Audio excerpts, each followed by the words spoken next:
একটা গল্প হয়তো আমরা অনেকেই শুনেছি। ছোট একটা সংসার, বাবা মা, তার ছোট ছেলে এবং একজন দাদু। দাদুর অনেক বয়স হয়ে গেছে, কোনো কাজ করার শক্তি নেই, সারাদিন একই বিছানায় পড়ে থাকেন। একদিন ছেলেটার বাবা একটি ঝুড়িতে করে বুড়োকে জঙ্গলের উদ্দেশ্যে নিয়ে যায়।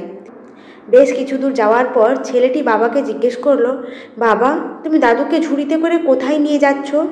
বাবা তখন উত্তর দিল, তোমার দাদুকে আমরা জঙ্গলের ভেতরে রেখে আসব। ছেলেটি অবাক হয়ে জিজ্ঞেস করলো, কেন? কারণ তোমার দাদু তো বুড়ো হয়ে গেছে, কোনো কাজ করতে পারে না, আমাদের কোনো উপকারেও লাগে না, শুধু খায় আর ঘুমোয়, কি লাভ তাকে বাড়িতে রেখে? তাই তাকে আমরা জঙ্গলে রেখে যাচ্ছি।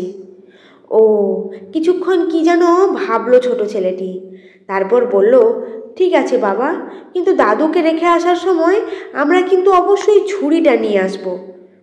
বাবা তখন অবাক হয়ে জিজ্ঞেস করলো, কেন?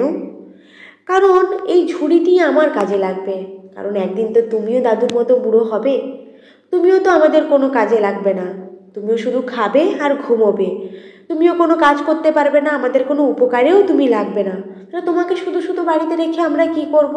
তোমাকেও আমি জঙ্গলে ছেড়ে আসব, তবে ঝুড়ি কিনতে অনেক খরচ হবে, তাই এই ঝুড়িটিই নিয়ে আসবে, এই ঝুড়িতে করেই আমি তোমায় রেখে আসবো জঙ্গলে, কেমন? বাবা তখন অবাক হলো এবং ছেলেটির দিকে তাকালো। ছেলেটির কথায় চমকে উঠল তার বাবা।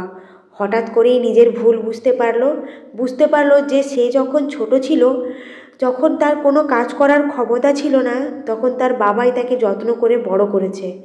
আজ তার বাবা বুড়ো হয়েছে, আজ তার বাবা তার ছেলের মতোই শিশু সুলভ হয়েছে।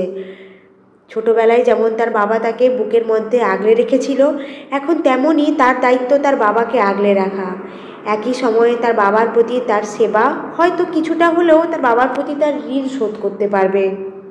আমার ভিডিওটি যদি ভালো লেগে থাকে একটি লাইক করে দেবেন এবং চ্যানেলটিকে সাবস্ক্রাইব করে যেতে ভুলবেন না।